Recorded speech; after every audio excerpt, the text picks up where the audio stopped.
Hey everybody, this is Jarhead Survivor. Today I'm going to make a Swedish torch or a Swedish candle. So basically what you need is a piece of wood.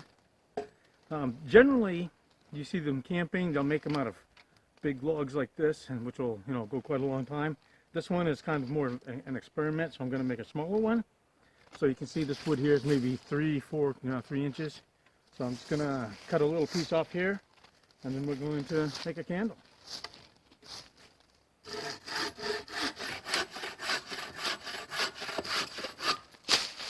Okay, step one, cut your log.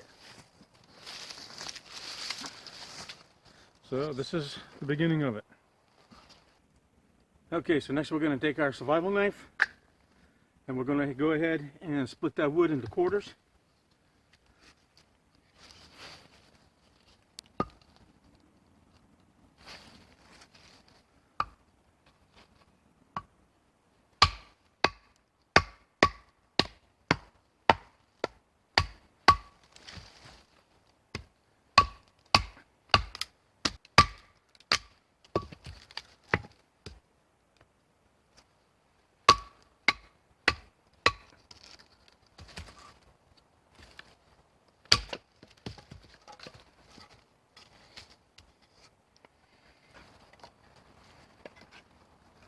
Now we're going to take these, pull them out a little bit, and take it from there.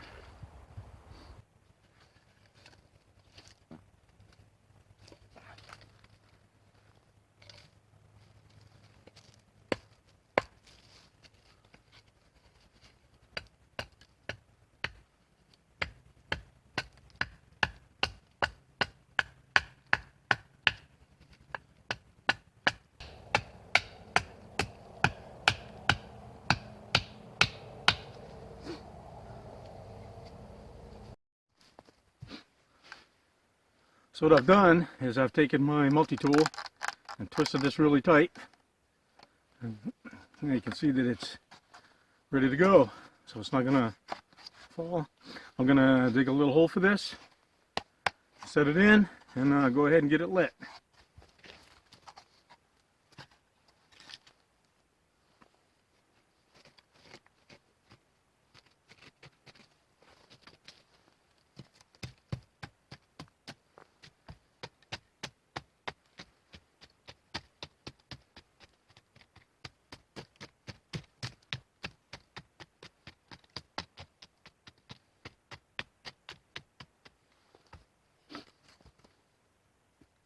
Okay, so it's in here. It's the ground was still a little bit frozen.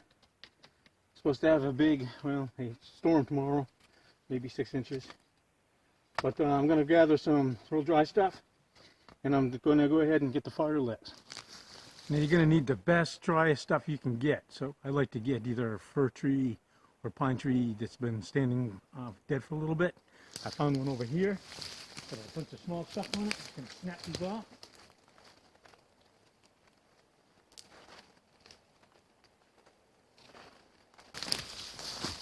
I'll grab this nice dry piece while I'm right here.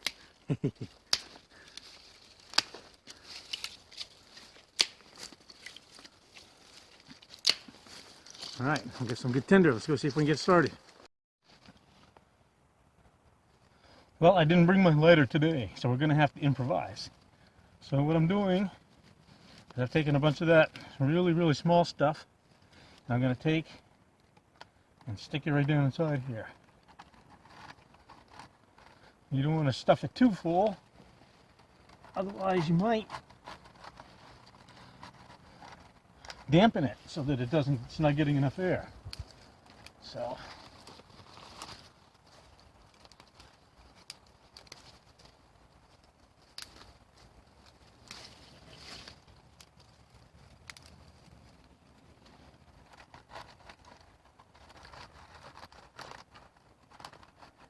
alright, so I'm going to see how that works.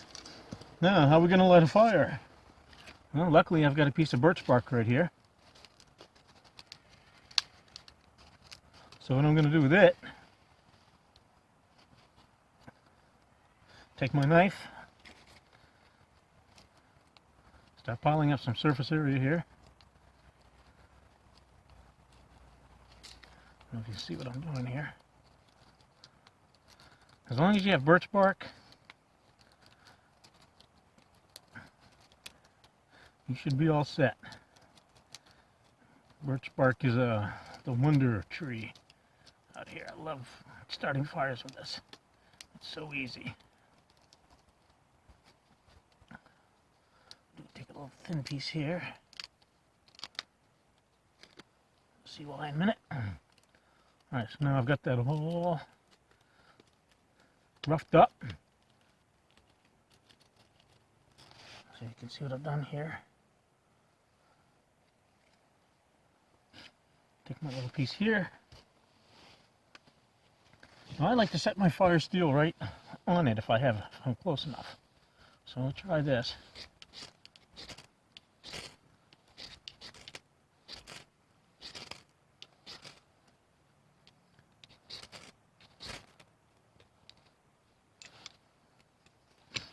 Go.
Ah, look at that.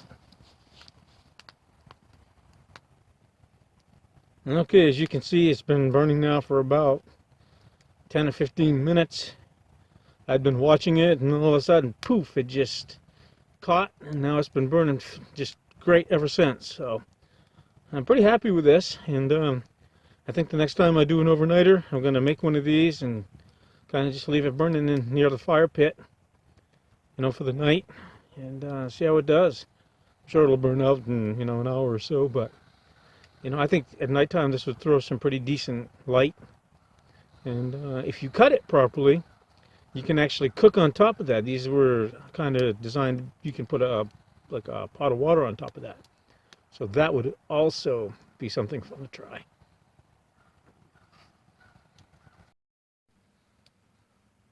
Well, as you can see, I've put a little pot up on top of there to make a little coffee. And seems to be working okay. When I first put it on there, I put it directly over the top, and it kind of put the fire out a little bit. So I moved it off to the side just to leave a little air passage, and that seems to be doing it. So what I did first was this, and that completely quenched it. But if there's a certain way you can cut it that will allow it to breathe, and you can put a good sized pot right on top of that. So anyway, this is I'm just kind of experimenting and playing with it a little bit, and it's a really neat little way to get a log to last a long time. So yeah, good stuff.